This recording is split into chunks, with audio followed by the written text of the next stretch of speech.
예, 여러분 안녕하십니까? 농촌진흥청 2001국장입니다. 원래 금산에서 뵈면 굉장히 좋았는데 이게 코로나 상황이 악화돼서 이렇게 온라인으로 뵙게 돼서 굉장히 또 유감스럽다는 말씀을 드리고요. 오늘은 지난 시간에 이어서 일본 역사에 대해서 한번 얘기를 해볼까 합니다. 일본 역사는 지난번 중국 역사 얘기를 할 때도 말씀을 드렸지만 우리나라하고 뗄래야 뗄 수가 없습니다. 특히 한국, 중국, 일본 이렇게 세 나라는 서로 얽히면서 싸우기도 하고 협력하기도 하고 그런 관계입니다. 특히 이제 우리나라는 이제 식민지 역사, 일본 식민지라는 굉장히 가슴 아픈 그런 과거가 있기 때문에 더 이제 일본에 대해서 공부를 하고 우리가 일본을 이기기 위해서는 그걸 넘어서려는 노력이 있어야 된다고 생각을 합니다. 그 세계에서 유럽 사람들은 그런 얘기를 합니다. 세계에서 일본 사람들, 중국 사람들을 무시하는 사람들은 한국 사람밖에 없다고 얘기를 합니다. 그런 것들이 우리 실력이 뒷받침이 되고 그 다음에 무시를 하건 뭐 존경을 하건 이래야 되는 거라고 생각을 하고요. 일본 지난번 중국 역사는 그러니까 1930년대 중국 공산당 역사부터 얘기를 시작을 했습니다마는 이 일본의 역사는 일본의 춘추전국 시대 그러니까 그 이후에 임진왜란 그리고 그 이후에 이제 어떤 식민지 이런 것까지 조금 시간을 가지고 얘기를 해 보려고 합니다. 저희가 이제 역사가 굉장히 깁니다. 400년 정도 되는 그거여서 그러니까 쉽게 그 핵심적인 것들 위주만 이제 말씀을 드리도록 그렇게 하겠습니다. 우선 일본 전국 시대에 대해서 말씀을 드릴게요. 전국 시대라는 건 이 한문에 나와 있지만 그 전쟁한다 할 때 전자하고 나라 국자입니다. 이런 요 파워포인트를 보면 굉장히 많은 조그만한 나라들이 있죠. 요 나라들이 서로 살기 위해서 목숨을 걸고 싸웠던 시기를 일본 전국시대라고 합니다. 전국시대라고 하면 그 오닌의 난이라는 그 역사적인 이제 반란 사건이 있었고 그 이후에 이제 세키가와라 전투 1600년까지 일본의 무장 다이묘들이 여기 나와 있는 것처럼 죽어라 하고 싸운 시기입니다. 그러니까 1464년부터 1600년이니까 약 150년 정도 정말로 자기들끼리 이제 물리는 뜯기고 뜯는 그런 싸움을 했던 시기라고 말씀을 드릴 수가 있습니다. 이 자료에도 보시면 이제 아마 여러분들 아시는 이 유명한 사람들이 있을 겁니다. 오다 노부나가도 있고 도쿠가와 이에야스도 있고 여러 사람들이 있죠. 근데 여기서 이제 우리나라하고 차이가 있는 것은 이런 지방의 영주들을 일본어로 다이묘라고 합니다. 다이묘는 10세기에서 19세기까지에 걸쳐서 이제 일본의 각 지방의 영토를 다스리면서 권력을 가졌던 영주를 얘기를 하는데 여기서 이제 역사적으로 이제 중요한 얘기를 하자면 이 사람들은 자기 지역에 대해서 징세권을 가지고 있었습니다. 세금을 거둘 수가 있었던 거죠. 그러니까 세금을 거둘 수 있다는 얘기는 자기가 그 돈을 가지고 그 나라를 건설을 하고 그리고 그 어떤 병력을 동원을 해서 다른 국가들과 싸울 수 있었다는 얘기입니다. 뒤에 말씀드리겠지만 이 세금을 거둘 수 있었다, 징세권이 있었다라는 게 굉장히 요 시대 다이묘들의 중요한 특징이 됩니다. 아마 여기서부터 이제 아는 분들이 나올 겁니다. 전국시대의 삼영걸이라고 합니다. 이 사람들은 삼영걸 자체가 이제 일본식 한자어거든요. 우리나라에 이런 말들이 없는데, 아까 말씀드렸지만 전국시대 다이묘들은 서로 죽어라 하고 이제 싸웠다고 말씀을 드렸습니다. 왜 싸웠냐? 다른 다이묘들이 나를 공격을 하니까. 그러니까 공격을 하니까 살아남기 위해서 싸우고 또는 그러니까 다른 나라 영토를 침범을 해서 그 다른 영토에서 내가 세금을 걷고 더 번성을 하기 위해서 이렇게 싸웠는데 전국시대 아까 약 150년 정도 된다는 말씀을 드렸죠. 그리고 그 뒤에 한 30년, 40년 정도가 지금부터 나오는 요 세 사람이 활약을 했던 시기입니다. 그러니까 그 전까지 전국시대라는 건 서로 살기 위해서 싸웠던 시기라고 한다면 여기 나와 있는 이 오다 노부나가라는 사람은 최초로 내가 일본을 통일을 할 거야 이런 생각을 합니다. 그래서 이 사람을 최초의 천하인이라는 말을 씁니다. 그러니까 오다 노부나가는 그래서 일본 역사에 있어서 최초의 이제 혁명가, 이 질서를 바꾼 사람이라고 얘기를 하는 거죠. 질서를 바꾼 사람이라고 얘기를 하기도 하고 그러기 위해서 사람들을 너무 많이 죽였습니다. 오다 노부나가가 예를 들어서 그런 게 있습니다. 산 속에 절이 있는데 그 절에 그 절에는 병력을 가지고 있는 스님들이 있었습니다. 무장한 승병들이 있었죠. 오다 노부나가에게 반대를 했습니다. 반대를 하고 무력으로 시위를 한 결과 이 오다 노부나가라는 사람이 그 산을 자기의 병력으로 둘러싸고 위로 올라가면서 불을 질러버립니다. 그래서 그 절에 스님이건 그 가족이건 여자건 전부 다 죽여버리는, 그래서 그 절에서만 3,000명인가 4,000명이 죽었다, 이런 정도로 사람을 많이 죽인 사람입니다. 근데 그 얘기는 뒤집어 얘기하면 그렇게 뭔가를 하지 않으면은 그때 당시에 일본이라는 사회가 뭔가 새로운 통일이라든가 이런 것들을 할 수 없는 그런 사회였다는 거죠. 뭔가 아주 혁명적인 방법, 파괴적인 방법, 이런 것들을 할 수밖에 없었다라는 것이 이 오다 노부나가가 있었던 사회적인 그런 현상, 사회적인 그런 상황이었습니다. 그래서 이분이 최초로, 이 분이라는 얘기를 써서 좀 그런데, 이 사람이 최초로 자기 이제 도장을 찍습니다. 그때 또 그 일본도 지금도 뭐 도장 문화 이런 게 있지만 그 도장에다 요 말을 새겼다고 합니다. 천하 포무다. 난 천하를 무로 덮어버릴 것이다. 군사정부죠. 군사정부 창조를 위한 파괴. 그리고 이 사람이 최초로 직업군인제를 도입을 하고 총포를 도입을 합니다. 총포는 그 전에도 있었습니다만은 전쟁에서 실제로 이제 최초로 쓰기 시작한 게 이 오다 노부나가라는 사람이었습니다. 그 직업군인제나 총포 같은 경우는 대부분 그때 당시에는 일본에는 없었던 것이고 서양에서 들어온 것들이었죠. 이게 굉장히 서양 문물을 적극적으로 받아들인 사람이고, 또 하나는 이제 자유시장 제도를 도입을 했습니다. 이게 자유시장이 뭐냐면은 그때 당시 이제 일본 같은 경우는, 여러분들 일본 영화 보시면 닌자 이런 사람들이 막 돌아다니고 그러죠. 닌자라는 게 요즘 말로 얘기하면 스파이인데 막 다니면서 스파이 짓을 합니다. 그래서 모든 나라들은 전부 자기 나라를 문을 닫아 걸었습니다.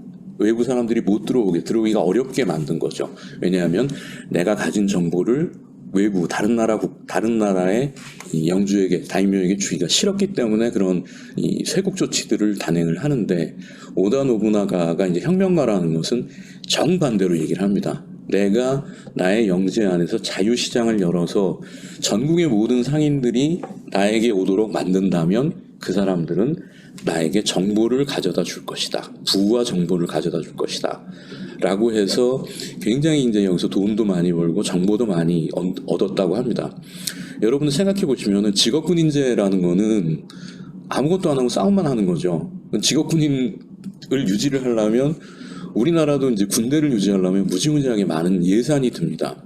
그 예산이 어디서 나냐? 바로 이런 자유시장이나 이런 것들을 통해서 거기서 세금을 거둠으로써 이제 이런 것들이 충족이 되는 거죠. 그래서 이 오다 노부나가라는 사람은 이 기존의 다른 다이묘하고 굉장히 다른 혁명적인 발상을 한 사람이었다라고 기억을 하시면 될 것 같습니다. 그래서 이 오다 노부나가가 얼마나 별난 사람이냐면, 이 사람 죽는 것도 이 혼노지의 변이라는 역사적인 사건이 있습니다. 혼노지는 일본 교토에 있는 절 이름인데요. 이 절에서 묵다가 자기가 가장 신뢰하는 부하, 가장 아끼는 부하에게 습격을 받아서 거기서 할복 자살을 합니다. 그래서 혼노지의 변이라고 하고, 일본에서 굉장히 유명한 이제 속담이 있습니다. 적은 혼노지에 있다. 이 얘기는 무슨 뜻일까요? 다시 말씀드리면, 적은 가장 가까이 있다. 가장 가까이 있는 사람이 가장 무서운 적이다라는, 어떻게 보면 지금도 통용될지도 모르죠. 그런 어떤 사실을 알려주고 있습니다. 그 다음이 두 번째 사명걸입니다. 이 사람에 대해서는 워낙 우리나라 분들이 싫어하죠. 근데 일본에서는 또 굉장히 어떤 평민 영웅으로 존경을 받습니다. 도요토미 히데요시입니다.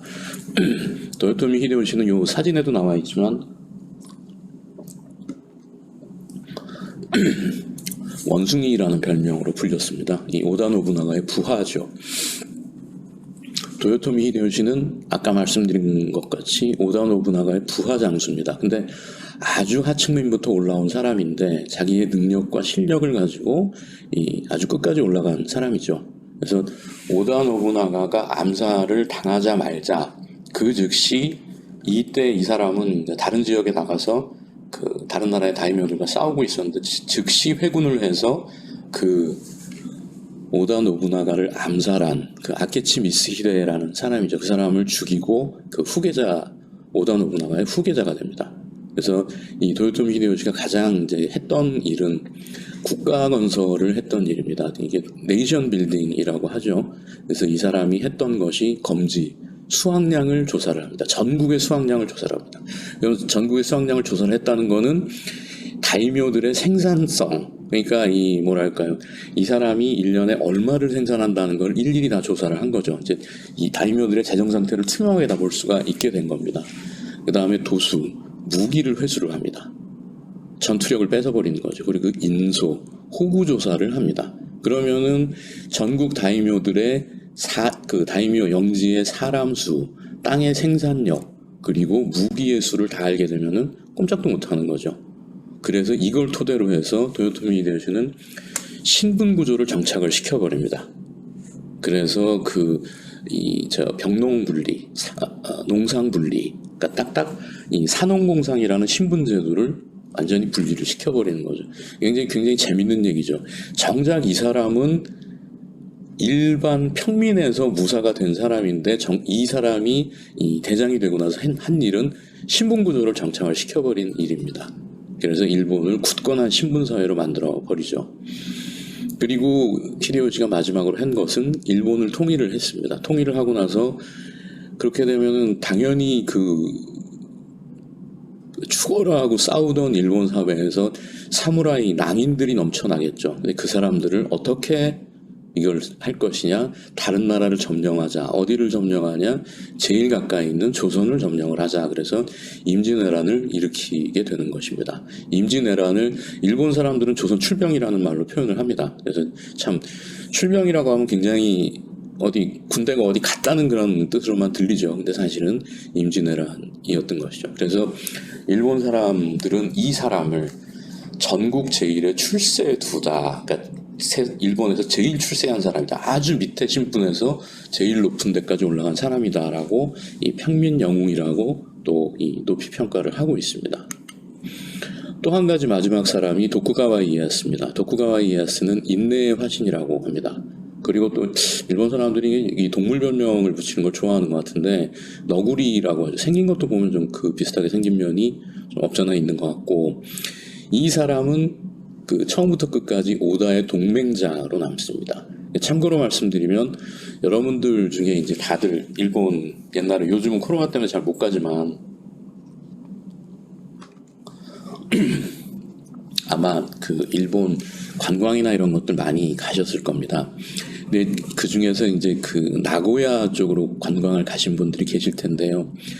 여기 나오는 오다 노부나가, 도요토미 히데요시, 도쿠가와 이에야스가 모두 나고야 사람들입니다.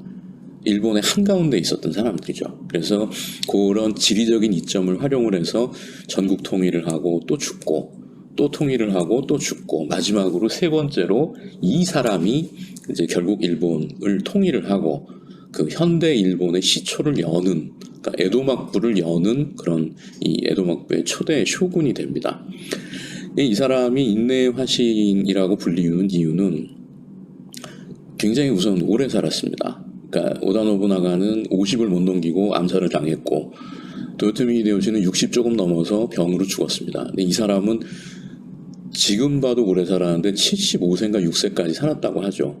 그러니까 무지하게 오래 살고 참고 또 기다리면서 이제 일본을 통일을 하는 때 이제 온 운명을 바치게 되는데, 예를 들어서 이 도요토미 히데요시가 임진왜란 끝나기 전에 죽습니다. 죽고 나서 도쿠가와 이에야스는 즉시 도요토미 히데요시 편을 다 죽여버릴 수가 있었죠. 근데 그럼에도 불구하고 이 세키가하라 전투라는 전투에서 도요토미 히데요시 군을 멸망을 시키면서도 도요토미 가문 자체는, 이미 도요토미 히데요시는 죽고 아들이 다이묘가 돼 있었습니다. 도요토미 히데요리죠. 히데요리를 약 15년을 더 살려두고 일본을 완전히 장악한 다음에 그 다음에 이제 도요토미 히데요리를 공격을 해서 오사카성에서 할복을 해서 죽게 만드는 거죠. 그만큼 이 사람은 기다릴 줄 아는 사람이었다. 그리고 나서 에도 막부의 초대 쇼군이 됩니다. 쇼군이 되고 2년 3년이 지난 다음에 바로 자기 아들한테 이 쇼군 자리를 물려주죠. 그리고 이 사람은 요 자료에 나와 있는 나는 오고쇼다. 오고쇼라는 거는 그래서 우리말로 얘기하면 상황정치입니다. 왕이 아니지만 왕 같은 권한을 가지고 우리나라에 보면 그런 거 있죠. 대원군 조선 말기의 대원군 같은 경우에 보면 자기가 왕은 아니지만 왕보다 더한 이제 이 권위를 갖고 있죠. 그리고 예를 들어서 일본은 지금도 재벌 그룹에서 재벌이 창업주가 아들에게 이걸 물려주고서도 뒤에서 막후해서 이제 뭔가 영향력을 행사하고 하는 것을 오고쇼라고 합니다. 그 최초로 이 말을 썼던 사람이 도쿠가와 이에야스인 거죠. 그래서 요 세 사람에 의해서 이 일본은 통일이 됩니다. 그리고 또 한 가지 이제 요런 거는 좀 알아두시면 좋을 것 같은데요. 이 일본의 전국 시대라는 시기가 일본 문화가 이제 완성됐던 그런 시기들입니다. 다도가 완성이 됐습니다. 다도는 아마 이제 우리나라 분들도 즐기시는 분들이 많을 텐데요. 전국 시대의 다도의 완성은 이제 어떤 소박한 어떤 그 문화, 그러니까 전국 시대의 인생무상, 허무 이런 것들을 다도에 구현을 했다고 하죠. 그러면서 어떻게 된 건지 모르지만은 소박한 조선의 막사발, 이 그림 요 PPT 왼쪽 아래에 나와 있죠. 사실은 이거는 막사발도 아니고 그때 조선에서는 우리끼리 얘기지만 그 강아지 밥그릇 수준입니다. 개 밥그릇 수준인데 이걸 일본 사람들은 최고의 이제 그 닭이다 이렇게 얘기를 합니다. 그러니까 이게 뭐냐면은 우리는 소박하고 뭐하고 이러기 때문에 이렇게 삐까번쩍하는 그런 그 찻그릇이 아니라 이 막사발을 최고의 이런 걸로 친다. 근데 그런 걸 주장을 했던 사람이 요 그 그림에 나와 있는 센노리큐라는 사람입니다. 근데 센노리큐는 오다 노부나가하고 도요토미 히데요시의 차 스승이었죠. 스승이어서 이 사람이 막후에서 이제 조선을 정벌을 해야 된다라는 얘기를 했다는 얘기도 많습니다. 왜냐하면 이 사람 뭐 정치는 잘 모르는 사람이지만 조선에 가면 이런 막사발 그 찻그릇이 무지무지하게 많습니다. 라고 했죠. 그래서 이제 뒤에 또 말씀을 드리겠지만 조선을 침략을 하면서는 조선을 침략한 일본 장군들이 이런 막사발도 무지무지하게 많이 가져가고 조선의 도공들도 또 일본으로 많이 데려갑니다. 실제 나도 일본에서 생산을 해야 되겠다라는 거죠. 그리고 그런 것들이 또 일본의 근대 운명을 바꾸는 여러 가지 이제 일들을 하게 되는 것입니다. 여기서 이제 그 굉장히 유명한 얘기입니다. 이 온라인으로 안 보시고 이제 실제로 이제 이 얼굴을 보고 얘기하면 좋을 텐데요. 울지 않는 새가 있다고 하고 오다와 도요토미, 도쿠가와 세 사람이 있습니다. 이 세 사람은 울지 않는 새를 어떻게 할 것인가에 대한 그 일본에서 굉장히 유명한 퀴즈입니다. 오다 노부나가는 아까 대마왕이라고 말씀을 드렸죠. 오다 노부나가는 이렇게 했을 것이다. 울지 않는 새는 죽여라. 필요 없다. 도요토미 히데요시는 엄청난 정치적인 그 수완이 뛰어난 사람입니다. 도요토미 히데요시라면 울지 않는 새는 어떻게 해서든지 울게 만들어라. 그럼 도쿠가와 이에야스는 인내의 화신이라고 말씀을 드렸죠. 도쿠가와 이에야스는 어떻게 했을까? 울 때까지 기다려라. 언젠가는 울 것이다 라고 하는 것이죠.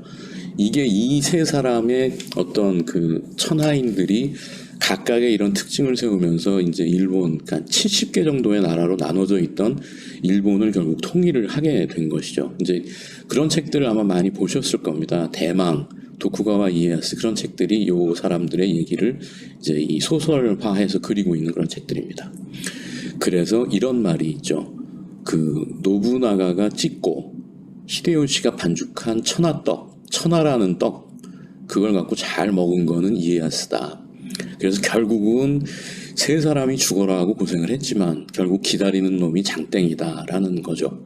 그래서 이게 참 어떻게 보면 제일 고생한 사람은 오다 노부나가고 이 사람은 암살당하고 그 다음에 고생한 사람은 도요토미 히데요시고 근데 이 사람은 아들한테 물려주지도 못하고 죽고 그 뒤에서 옆에서 이러고 보고 있다가 이 냉큼 먹은 거죠. 먹고 200년 이상 되는 에도 막부를 연 게 도쿠가와 이에야스다라는 거죠. 그 여러분들 그 여기 가보신 분들이 있을지 모르겠습니다. 그 니꼬라는 그 동경에서 1시간 반, 2시간 정도 차로 가면 되는 니코라는 관광지에 이 동조궁, 도쇼쿠라고 하는 이 도쿠가와 이에야스의 무덤입니다. 무덤을 이제 유적지로 만들어 놓은 건데 여기서 제일 유명한 것이 요 3마리의 원숭이입니다. 3마리의 원숭이가 아까 귀를 막고 입을 막고 눈을 막고 있죠. 이게 도쿠가와 이에야스의 인생 철학이 제일 잘 나타나 있다고 하는 것입니다. 듣지 말고 말하지 말고 보지 말아라.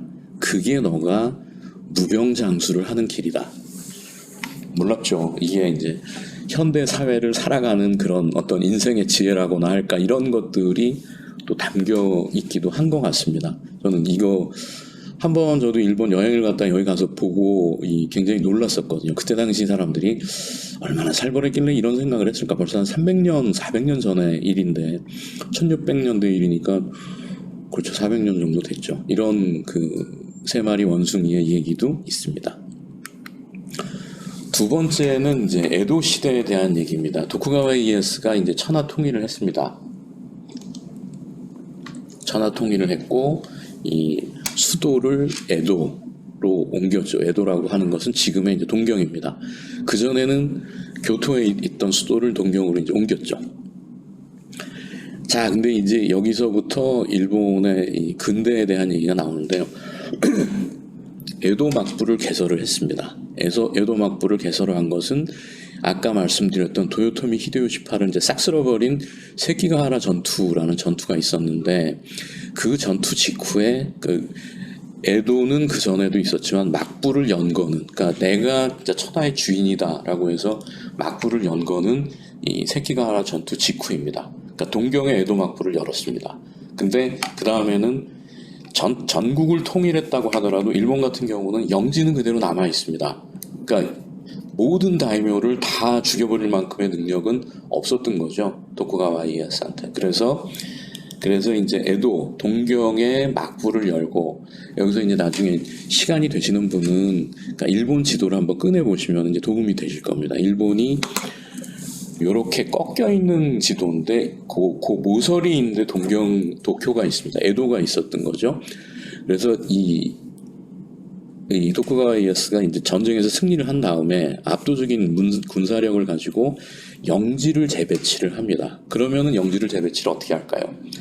나한테 가까이 있는 영지가 제일 위험한 영지죠. 그러니까 나한테 제일 가까이 있는 영지는 친인척들한테 나눠줬습니다. 그리고 그 다음에 멀리 있는 영지는 이 후다이, 보데라고 해서 원래 자기 부하였던 사람들. 그리고 그 외에 에도로부터 동경으로부터 가장 멀리 있는 영지는 원래 적군이었던 사람들. 그러니까 다시 말씀드리면 도요토미 히데요시의 부하였던 그 다이묘들한테 그 영지를 나눠줍니다. 그렇게 해보면 어떠냐 하면은 이 거꾸로 생각을 해보면 동경으로부터 이 서쪽으로 가장 먼 지역, 그러니까 뒤집어 얘기하면 우리나라의 가장 가까운 지역이죠. 그 가장 가까운 지역에 옛날에 도요토미 히데요시 편이었던 다이묘들이 그 자리를 잡고 이제 앉아 있는 거죠.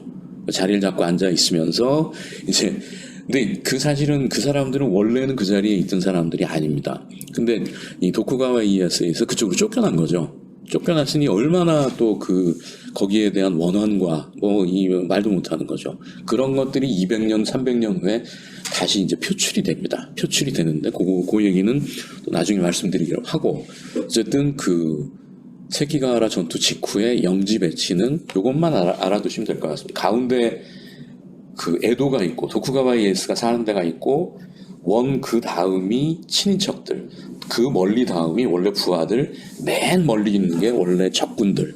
그래서 내 편을 가까이 두고 원래 적군이었던 이런 놈들을 제일 멀리 두겠다 이거죠. 그때 이에야스의 목표는 에도 막부를 나의 정권을 1000년간 지속을 시키겠다라는 거였다고 합니다. 근데 그러려면 하나는 뭐냐면은 전국의 다이묘들을 효과적으로 견제를 할 수 있어야 되겠죠. 두 번째는 에도, 그때 당시에 에도는 도쿠가와 이에야스가 옮긴 지가 얼마 안 돼가지고 정말로 이제 촌구석을 갓 벗어난 동네였다고 합니다. 다이묘를 견제를 하면서 에도를 개발을 해야 된다. 그러니까 동경을 개발을 해야 된다. 그럼 이거를 할 수 있는 일석이조의 묘수는 뭐냐? 여기서 잠깐만 뜸을 들여보겠습니다. 여러분들, 그러니까 아까 앞에서 제가 말씀드린 게 이제 다이묘의 그 가장 큰 특징이 징세권이라고 말씀을 드렸습니다. 다이묘는 각각 자기 영지에서 농민들이건 누구건 간에 세금을 거둘 수가 있는 권한이 있습니다. 이 에도 막부를 열었다고 하지만 도쿠가와 이에야스는 자기가 가진 영지에서는 세금을 거둘 수가 있습니다.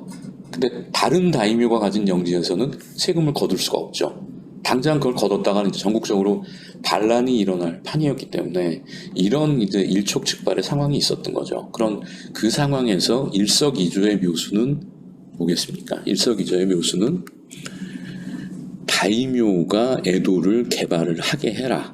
에도를 개발하는데 도쿠가와 이에야스는 돈을 안 내겠다. 다이묘들이, 근데 이거는 지금 일본의 새 일본의 수도다. 그러니까 너희들이 십시일반으로 돈을 내가지고 그 에도를 개발을 해라라는 것이 여기서 도쿠가와 이에야스가 찾아낸 묘수였던 것입니다. 이걸 위해서 두 가지 제도를 시행을 합니다. 첫 번째가 참근교대라고 하는 것입니다. 참 굉장히 무서운 얘기입니다. 이 얘기는 뭐냐면은 다이묘가 1년은 에도에 머무르고 나머지 1년은 네 영지에 머물러라. 그리고 1년 에도에 머무르고 네가 영지로 돌아가도 너의 부인과 자식들은 에도에 있어야 된다. 인질극이죠. 완전히 인질극인 거죠. 그리고 두 번째가 천하보청이라고 하는 것입니다. 천하보청은 쇼군, 장군이라고 하는 것은 도쿠가와 이에야스 그 가문들이죠. 다이묘에게 공공사업을 명하는 것입니다. 너 이 길을 닦아라. 다리를 놔라. 근데 그 얘기는 이 참근교대하고 천하보청은 두 가지가 굉장히 밀접한 관계가 있습니다. 왜냐하면 다이묘들이 멀리 있는 다이묘가 에도까지 오려면은 그때 당시 뭐 도로 개발도 안 돼 있고 모두 뭐 그럴 거 아닙니까? 아무것도 안 돼 있을 상태에서 다이묘가 자기 돈을 들여서 길을 닦는 거죠. 근데 그 얘기는 뭐냐면은 아까 말씀드린 도요토미 히데요시 부하였던 다이묘들은 에도에서 멀리 있다고 말씀을 드렸죠. 근데 그 사람이 자기 길을 닦으면서 에도까지 와야 되는 거죠. SOC에 무지무지하게 돈을 많이 들이는 것입니다. 그러니까 일본이라는 국가는 전체적으로 다리도 놓이고 도로도 놓이고 이제 개발이 되고 발전을 하게 되는데 그게 에도 막부의 돈이 아니라 다이묘들이 갖고 있는 피 같은 돈을 써서 일본을 발전을 시키는 거죠. 그러니까 정말로 이거는 나중에 보게 되면 이 새삼스럽게 이 도쿠가와 이에야스가 너구리다. 정말로 음흉한 사람이다. 그런 생각을 하게 됩니다. 자기 나라를 개발을 시키는데 남의 돈으로 이걸 쓴 거죠. 그래서 결국은 자기 돈은 들이지도 않고 에도는 개발이 되고 전 일본을 관통하는 도로망이 만들어집니다. 도로망이 만들어지면 어떻게 되냐? 그 반란을 일으키는 군대가 에도로 쳐들어오는 것도 쉬워지지만 그 반란을 진압하기 위해서 그 반란군이 있는 곳으로 가는 것도 쉬워집니다. 그러니까 그 다이묘들은 자기 돈을 써가고 자기를 위태롭게 만들어 버린 거죠. 그리고 도요토미 히데요시 편이었던 그 부하였던 다이묘들은 원하건 원하지 않건 돈을 무지무지하게 이제 많이 써버린 거죠. 그래서 결국 다이묘들은 거지가 되고 일본은 발전을 하는 그런 이 도쿠가와 이에야스 편으로 보면 일석이조의 이제 정책이 성공을 거두게 됩니다. 참근교대라고 아까 말씀을 드렸죠. 그래서 다이묘들이 1년을 또 왔다 갔다 하고 도로를 쓰고 하는 그런 것들이 이 도쿠가와 이에야스는 전혀 이런 생각을 안 했을 겁니다. 근데 이 역으로 참근교대라는 게 효과를 가져오게 됩니다. 첫 번째로는 사람들의 왕래가 자유로워지죠. 길을 만들어 놓으면 다이묘만 거기를 왔다 갔다 하는 게 아니죠. 상인들도 왔다 갔다 하고 무사들도 왔다 갔다 합니다. 그래서 거대한 소비 시장이 발달을 합니다. 그래서 그때 당시 동경, 에도는 인구가 100만이 넘었다고 합니다. 근데 굉장히 놀라운 일이지만 그때 당시에 에도의 인구가 세계 최대 도시였다고 하죠. 에도가 세계 최대의 도시. 그러니까 중국의 북경 이런 데가 최대의 도시가 아니라 에도가 세계 최대의 상업도시였다고 합니다. 그리고 옛날부터 일본 상업의 중심지였던 오사카, 그 수도 교토 이렇게 세 개의 도시를 축으로 일본은 이제 소비 시장이 발달하는 새로운 이제 상업주의의 시대로 넘어갑니다. 그리고 그 다음에 정인이라고 써있죠. 조닌이라는 것은 지금 이제 우리말로 하는 상인들입니다. 상인 계급이 등장을 합니다. 아까 말씀드렸죠. 다이묘들이 그 참근교대하고 길을 닦으려면 다 돈이 드는데 도저히 이건 내가 영지에 생산되는 그걸로는 자기 들어가는 비용을 충당을 할 수가 없습니다. 그러면 어떻게 되죠? 상인들한테 돈을 빌립니다. 그래서 실제로는 이때 에도 시대라는 게 쇼군하고 다이묘가 지배하는 시대였다고 하지만 사실은 상인들이 지배하는 시대였다. 상인들은 자본주의의 화신이죠. 자본주의의 태동. 그리고 상인들이 얘기하는 담백, 세련, 심플한 이키 문화라고 하는 지금 일본의 문화의 원형. 보면은 굉장히 일본의 어떤 색깔이나 이런 것들 뭐 선명하고, 그러니까 일본 여행이나 관광 가보시면 우리나라하고 뭔가 좀 다르다는 느낌이 있으실 겁니다. 그런 것들이 이때 에도 시대를 기점으로 해서 본격적으로 뿌리를 내리게 됐다. 그때 세 번째는 전체 일본을 관통하는 네트워크가 만들어집니다. 아까 말씀드렸죠. 길이 닦이면은 그 길로 관광을 다닙니다. 사실은 그때 당시에 이제 우리 조선시대 후기죠. 임진왜란 이후 후기를 보면은 관광을 어디를 다닙니까? 관광은 위험해서 일단 못 다니고 다닐 돈도 없었죠. 근데 일본 같은 경우는 정권이 안정이 되고 관광을 다닐 수 있게 되고, 그리고 관광을 다닐 수 있게 된다는 거는 다닐 수 있는 돈이 있었다는 거죠. 상업의 발달을 전제로 하는 것이죠. 일본 지금도 여행 가시는 그 분들 보면 일본 전통 료칸에서 많이 주무실 겁니다. 그러니까 이 료칸이라는 게 그냥 하루아침에 이런 문화가 나온 게 아니죠. 에도 때부터. 그러니까 일본에 가서 보면 뭐 300년 된 료칸이다, 400년 된 료칸이다 이런 것들이 있습니다. 그게 다 관광 산업을 토대로 해서 만들어진 거죠. 그리고 이러면서 그전에는 없었던 일본이라는 공동체 의식이 죄송합니다. 목이 좀 쉬어가지고 공동체 의식이 생기게 됩니다. 그래서 일본 전체적으로 교육을 받게 되고, 그러니까 실용학문이, 그러니까 어떤 서양이랑 굉장히 비슷하죠. 우리나라가 공자의 학문, 노노맹자 이런 거 가리킬 때 이 사람들은 주판을 가리키고 산수를 가리키고 계산을 가리키고 이런 것들을 하게 됩니다. 근데 여기서 이제 하나 이런 말씀을 드릴게요. 이 관광이라는 한문이 있습니다. 관광이라는 한문은 처음에는 중국 고사에서 나온 말인데 여기 이런 뜻이라고 합니다. 관국지광의 준말입니다. 관은 본다라는 뜻이죠. 국지광, 나라의 빛을 본다 이런 뜻입니다. 근데 이게 무슨 뜻이냐? 이거는 너희가 관광을 다닐 정도로 우리나라가 그 천하태평한 나라다. 굉장히 정치적인 얘기입니다. 우리나라가 이만큼의 이 에도 막부 덕분에 너희가 이렇게 잘 살게 된 거다. 그래서 이제 관광이라는 말을 그때 일본 사람들이 여행을 다니고 할 때 관광을 다닌다는 말을 정권 차원에서 계속 홍보를 하는 거예요. 이 말을 쓰게 만드는 거죠. 그러면 저절로 이 말을 쓰면서 그렇지. 우리나라 이 나라님들이 잘해가지고 내가 이렇게 한 100년 전만 해도 서로 죽고 죽이고 여행은 꿈도 못 꾸는 그런 상황이었는데 여행을 다닐 수가 있구나 이런 생각을 하게 되는 거죠. 그래서 굉장히 요 말에도 정치적인 의미가 들어있는 것입니다. 그래서 저는 사실은 개인적으로는 우리나라는 이 관광이란 말을 쓰는 게 좀 아닌가. 여행을 다닌다는 건 좀 더 좋은 말이 있을 것 같은데 이런 생각을 해봅니다만은 어쨌든 그때 당시에 관광은 일본 사람들이 썼던 관광은 굉장히 정치적인 의미고 나라의 빛을 본다. 우리나라는 좋은 나라다. 이런 뜻이 여기에 숨어 있다고 생각을 하시면 되겠습니다. 또 요 한 가지 그림을 보여드릴게요. 이제 여기 우타가와 히로시게라는 일본의 그 민속화가가 있습니다. 민속화가가 이 우타가와 히로시게하고 반고호죠. 근데 보시면 이 제일 왼쪽의 그림이 우타가와 히로시게가 그린 그림입니다. 그리고 그 두 번째 그림이 반고호가 그린 그림이죠. 그 오른쪽의 왼쪽 그림이 우타가와 히로시게가 그린 그림, 여기가 반고호가 그린 그림입니다. 굉장히 놀랍죠. 도대체 이런 일이 일어났냐? 반고우가 우타가와 히로시게가 그린 그림을 베낀 겁니다. 갖다 베낀 거죠. 그러니까 이때 당시에 일본은 민속화 이런 것들이 판화의 형태로 굉장히 대량 생산을 할 수 있는 그런 기술이 있었고, 그 조선에서 넘어간 도공들이 있었습니다. 도공들이 도자기를 만들어서 서양에 수출을 하기 시작을 했죠. 그 배로 실어서 수출하니 얼마나 도자기가 약하고 깨지기 쉬웠지 않았겠습니까? 그때 이거를 쌌던 종이, 요즘도 이제 도자기 같은 거 뭐 이런 거 있으면 신문지로 많이 싸는데, 그거를 그때는 신문이 없었으니까 일본 사람들이 이런 자기 판화로 쌌다는 겁니다. 근데 가서 이걸 풀어보니까 서양 사람들이 보기에 야, 이게 진짜로 예술 작품이 아니냐. 그리고 특히 여기에 매료됐던 사람이 반고호라고 합니다. 그래서 반고호가 실제로 자기 어록에 남긴 얘기가, 나는 모든 사물이 제자리를 찾은 듯한 일본 화가들의 선명한 이미지가 부럽다.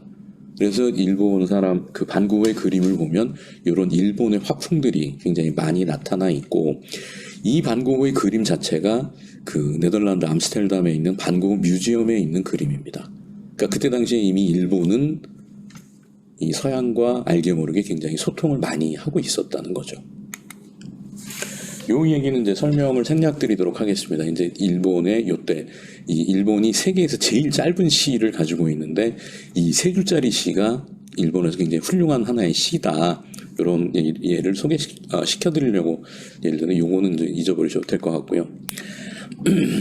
우리나라가 쇄국을 하고 있을 때 일본은 이 나가사키에 있는 데지마라는 그 인공 섬을 이제 매립을 해서 만들고, 여기에 네덜란드 사람을 실제로 살게 합니다. 살게 해서 이 제한적이지만 이 외국의 문물들을 계속 받아들였던 거죠. 그래서 지금도 보면은 일본하고 네덜란드 서로 굉장히 친합니다.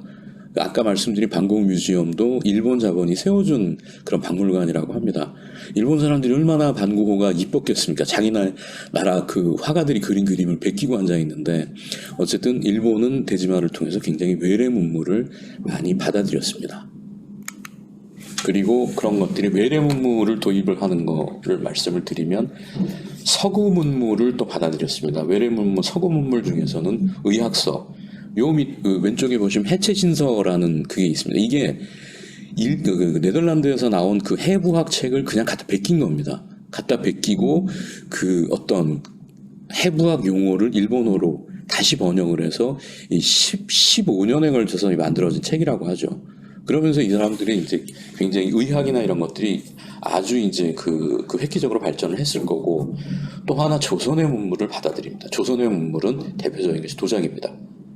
도자기가 이제 그래서 근대를 맞이할 준비를 일본은 하고 있었다. 그래서 많은 분들이 그런 얘기를 합니다. 왜 한국이나 중국은 근대 문물을 맞이하는 그 근대 문명을 받아들이는데 실패를 하고 일본은 성공을 했냐?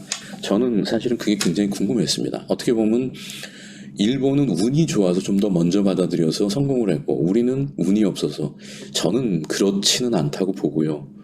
이제 일본 같은 경우는 에도 시대라는 그 시대를 통해서 조용하지만 이렇게 전국적인 일본이라는 통일성, 그리고 상업의 발달, 서구 문물의 수용, 그리고 도자기를 통한 조선 문물의 수용, 이런 것들을 알게 모르게 하고 있었던 것이죠. 그래서 그 뒤에 또 말씀드리겠지만, 그 뒤에 명치유신이나 이런 시기가 됐을 때 일본은 그런 것들을 본격적으로 수용을 할 준비가 우리나라나 중국보다는 훨씬 많이 되어 있었다라는 그런 말씀을 드릴 수가 있습니다. 네, 우선 오늘은 여기까지 하고요. 이 뒤에 부분은 제가 이제 별도로 녹화를 해서 온라인으로 이렇게 올려드리도록 하겠습니다. 그걸 별도로 또 들으시면 될 것 같습니다. 오늘 여러분 청취해 주셔서 감사드리고 다음에 다시 뵙는 걸로 하겠습니다. 감사합니다.